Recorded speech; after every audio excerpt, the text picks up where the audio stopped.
Buenos días, mi gente. Good morning. Welcome to La Hora del Cafecito, a program dedicated to all those in our community who are living with autism, to all their family members, and to all those who support them. My name is Lourdes Quiñones, and I would like to welcome you to La Cafecito table. So please sign in on the comment section and let us know that you're drinking your coffee with us. And this morning, as we celebrate the beginning of Autism Awareness Month, I am joined here by a wonderful panel of co-hostesses and a wonderful guest, Karla Aguayo, from the program Arts4All Florida. She's going to be kicking off our Autism Awareness Month by sharing important information about their art-related programs and services, so you can't miss it, okay? Welcome, Karla. Bienvenida a la hora del cafecito. Thank you, everybody, for having me here. All right. Okay. So before we get started, I would like to introduce you to our Cafecito hostesses.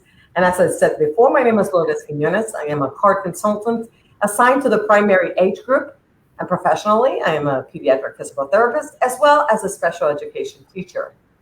Jasmine Castellano is an excellent professional in the field of mental health. She's a card consultant assigned to the middle and high school age groups and is the mother of 3, one of whom is diagnosed with autism.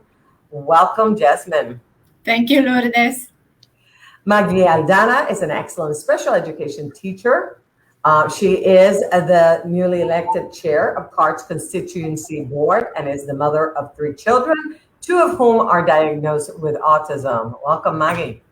Thank you, Lourdes. Olivia McDonald is an excellent professional in the field of public health.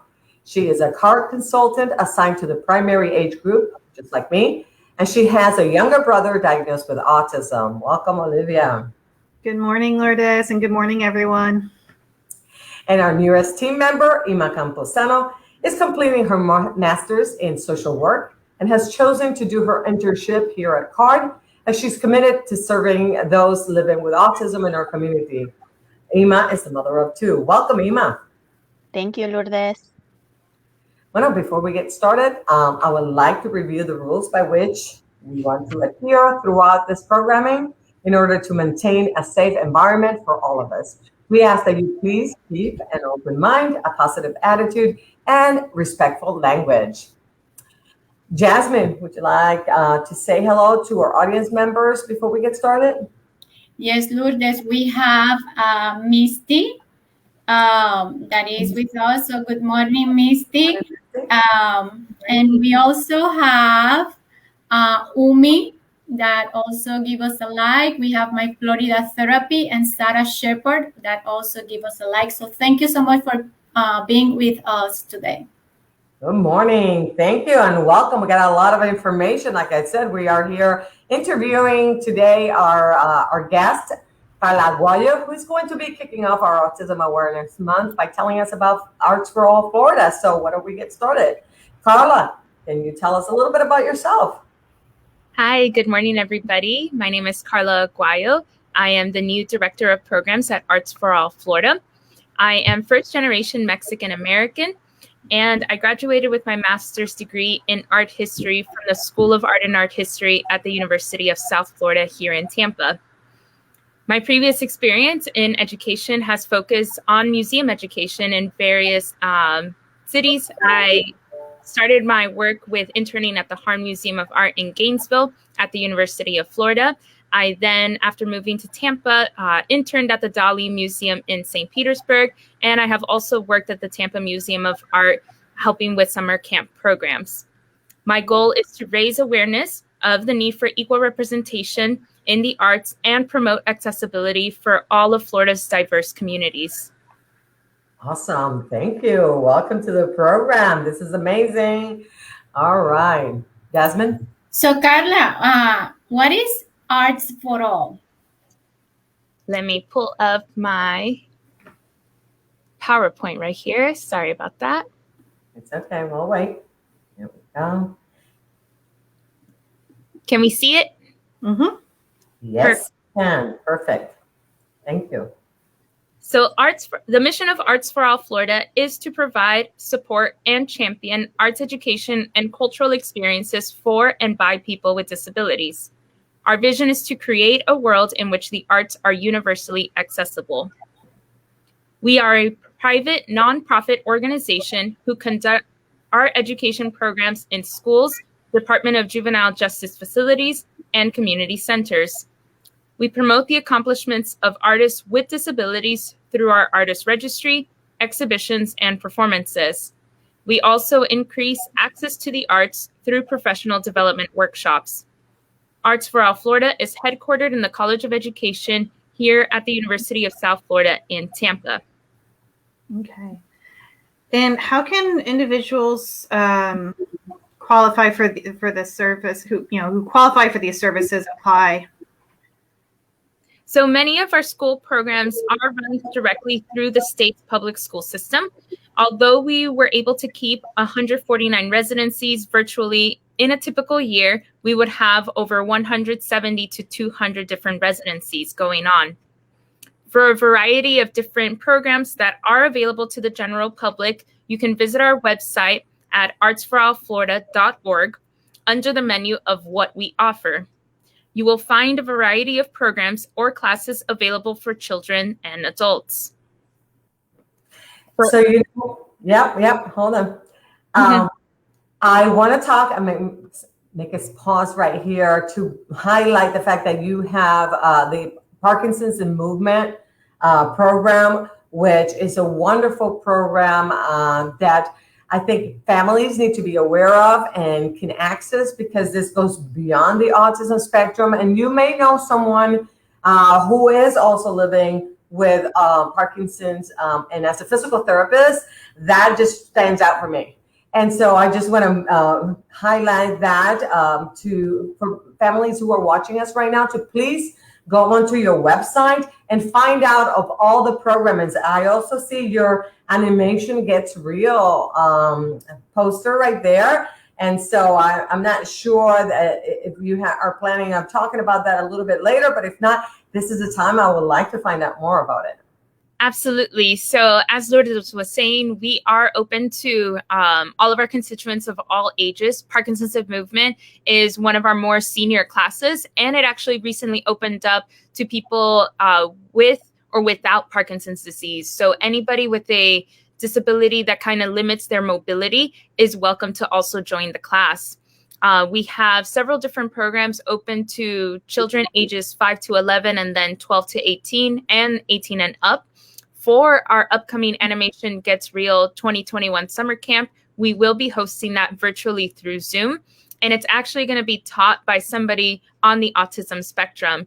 Danny Bowman, she is an animator who has her own production company, Danimation Studios, and she lives currently in California. So fortunately, even though this year, everybody is kind of limited in how we get to move around and where we get to go for programming, this program fortunately gets to continue virtually. And so Danny will be teaching all the way from California. And Animation Gets Real is going to help any students who are interested between the ages of 13 and 22 in fine-tuning their animation skills, or maybe it's, somebody who's just interested in art and visual art, but they're not sure exactly how to apply those skills.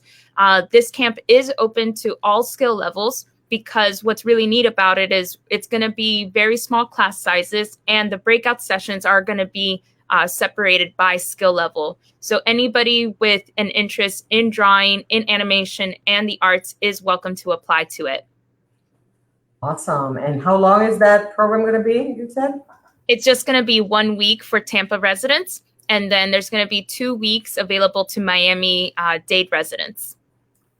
And the cost involved? So it's one of the few programs that we actually charge for. The whole camp week is going to cost $200 if you do the animation and the music portion of the camp. Otherwise, it could just be $175 for either the animation or the music component of that program. And what I want to tell the audience is that while this might sound like a high cost, it is the content of it. Maggie can speak more about this because her son is very interested in this part of animation and all this stuff. And so I just want parents to really realize that the content and the information that and the skills that they will be learning from that program, it's worth every penny, right, Maggie? Yes, I agree. I had to unmute. I'm sorry. I agree because a lot of what our kids are doing, in exploring the arts and exploring animation, these translate into life skills and potentially job skills down the road. We may look at it as play or something that just gets them by, but you're just planting seeds and as they develop, you can let them further explore. So what you're doing, I'm so excited to hear more about your programs, Karla, because this really is something that parents should consider. And it's right here in our own backyard. So I would love to hear more. Yeah, absolutely. And I wanted to bring out also the component, for you to tell us about the music component and the video component. Can you explain a little bit, elaborate a little bit more about that? Absolutely. So depending on the groups that these students are assigned to, and of course, depending on their skill level, there's going to be two parts to the camp if you sign up for both portions. So one part is going to be the animation segment that's taught by Danny Bowman. And then the music part is actually going to be taught by somebody here from the University of South Florida, Dr. Clint Randalls. He is an award-winning music educator. And so what this program is going to help students do is not only increase their skills in digital art, but also combine both aspects of animation where you are animating the characters and the story that you want to tell. And then you are going to combine the music and the voice acting that goes over that animation. So at the end of the program, students will be able to not only use new programs such as Toon Boom or Flip a Clip, as well as GarageBand. I know most Apple users will constantly see that either on their new iPad or their laptop. GarageBand is going to be one of the programs that Dr. Clint Randalls teaches in as well. Yeah, and GarageBand is what a lot of the musicians and recorders, professional recorders of music, utilize to record their music, their songs, their music. And so what I like about this, like Maggie said, is we are, through this programming, it might be an introduction or a heightened skill, just like we would invest in a professional development course for whatever our profession is. This is an investment into the skills. And who's to say that they're not one day working, in one of these animation big companies that do these movies that we see in the theaters, right? And so like Maggie said, this is an investment for future job skills. So very well. Thank you for bringing that and for elaborating a little bit on that. And like I said, it's an investment in our children's or ourselves if we're living with autism future. So thank you for sharing a little bit more about that. Absolutely. And continuing on with this idea that, our constituents on the autism spectrum or with related disabilities can have a future career in the arts. We also serve our artists, and you can visit our website under the banner of For Artists icon, where you will see information about our artist registry. We work with artists in dance, music, visual arts, and theater. They also have their own resource page, whether they are working with us or whether they just want to be part of the registry to take advantage of all of these exhibition and networking opportunities. Awesome. Arts4All Florida also serves cultural institutions interested in booking our trainings that increase the inclusion of people with special needs. Our website is updated regularly with links and registration pages for the variety of programs that we offer.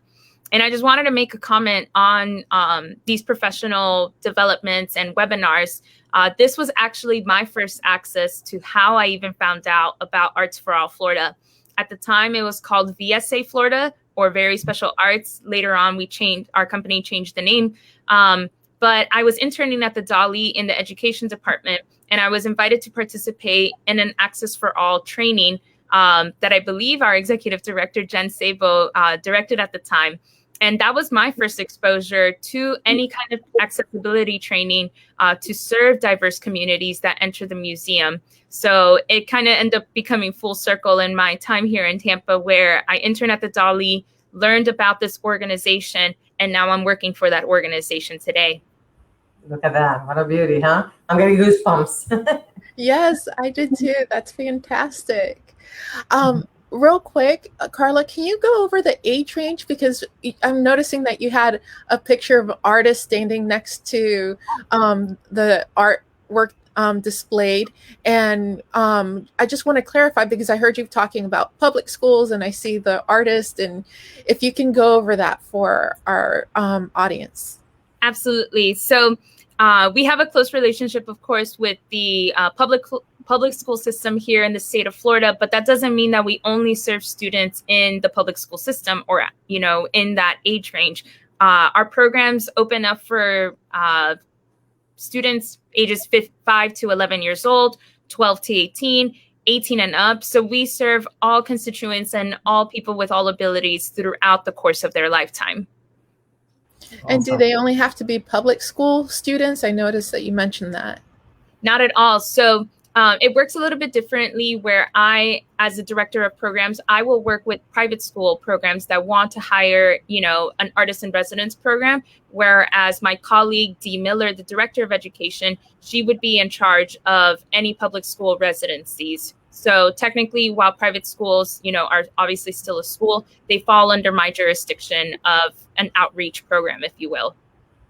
Okay, yeah, thank you. And you also have that program of Parkinson, which is typically, the older age group, although that's not 100% of the time, but mostly related to the older ages. So I can see there's that big spectrum of ages. So absolutely, 150, like Jasmine says, right? Yep. Okay, continuing on. Okay. Before we get started, I just want to make sure that if we have any questions from the audience, this is the time that we can put it in there. If you have questions, go ahead and ask Karla any other questions you may have, so that we can try to answer that while we're in the air. Okay, so thank you so much. Ima, you're muted. Sorry, I wanted to ask if you can go over the cost of the service. Is there any cost involved in your services? So because we are a discretionary project with the Department of Education, majority of our programs are actually free of cost. We get our funding from donations, from grants that we apply to the National Endowment for the Arts, for example. So in the year 2019 to 2020, our programs were 87% free of cost. But for the programs that do cost money, it's typically a very small amount, anywhere from $15 for an entire class. For example, the Parkinson's and Movement charges $15, but you get 5 sessions. So that's typically $3 per class. And then, for example, on the higher spectrum, we would have the Animation Gets Real Summer Camp, which does cost $200. Awesome. Well worth it, too. Absolutely.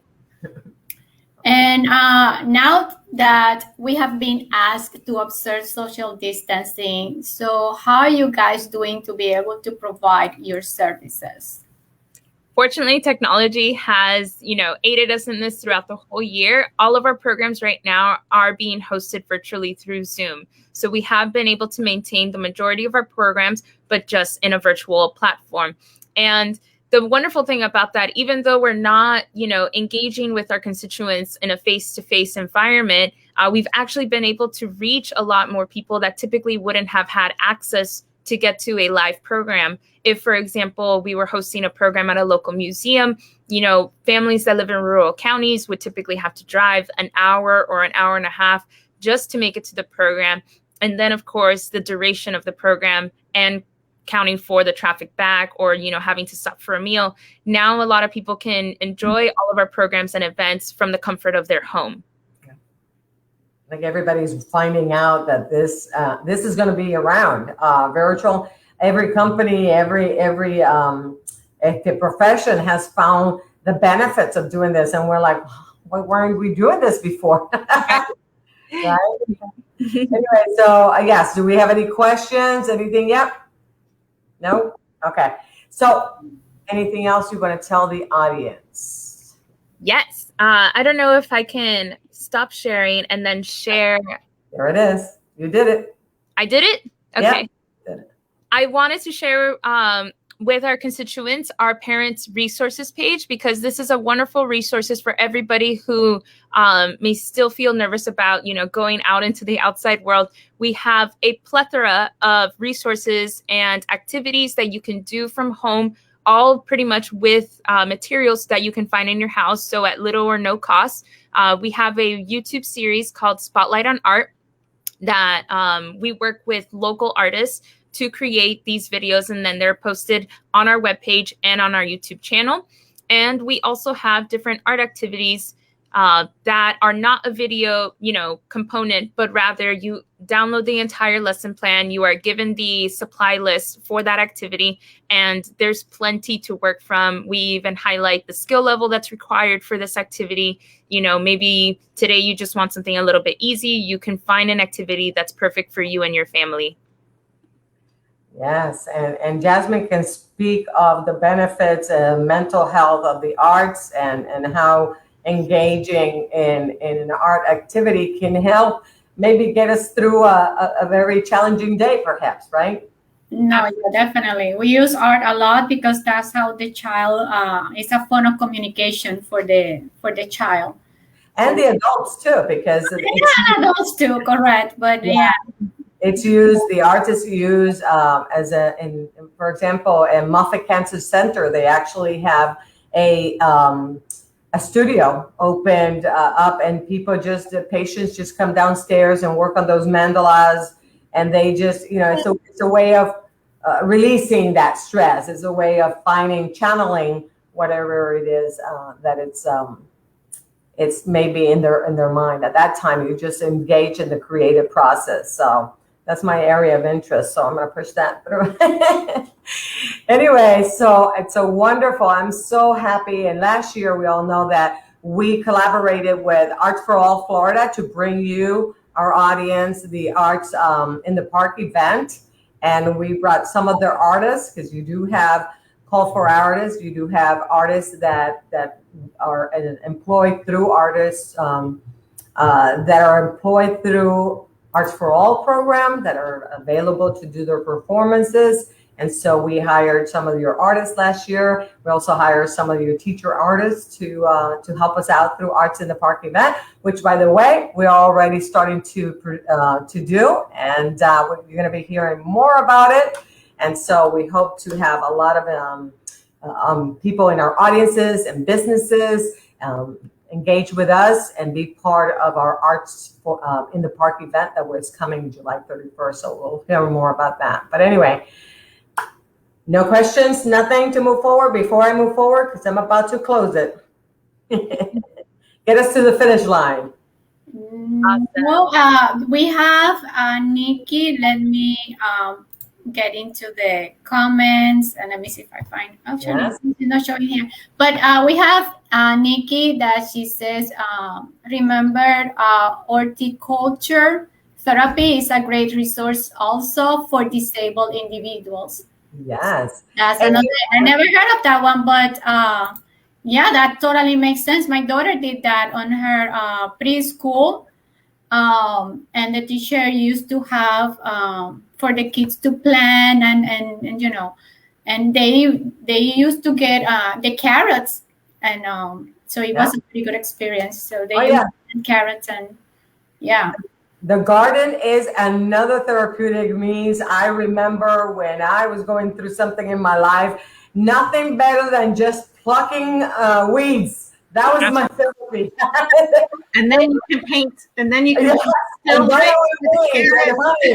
just got it all out.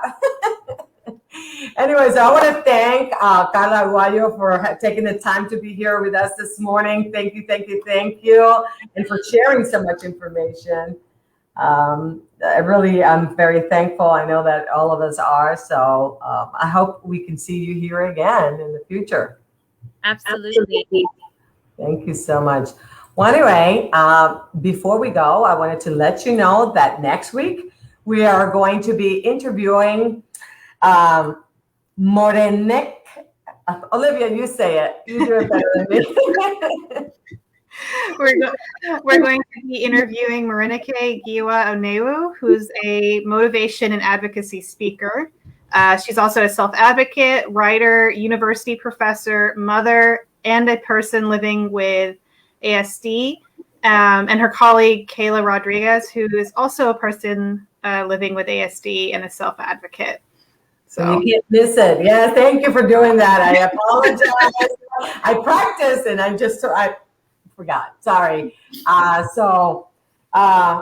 hope that that to see you, all of you here next week, and so you can learn a lot. It's going to be a bilingual show, so you're going to be able all of our audiences are going to be able to learn a lot from our guests next week. So thank you so much again, Karla. Thank you for being here. We want to really Before we go, we want to ask you a favor, and if you could please click on the link below under this video to rate the quality of this presentation. The link will take you to a survey. It's a very easy survey, no more than 6 questions. It'll take you less than 60 seconds to fill it out. So please take a moment to do that. Even if you rated us in the past, please do so again. This is the way that we can justify the time that it takes us to produce each episode and the time that it takes us to be here on stage with you. So please, thank you so much. We appreciate you letting us know if this type of information is important to you and how we're doing, okay? So, alrighty.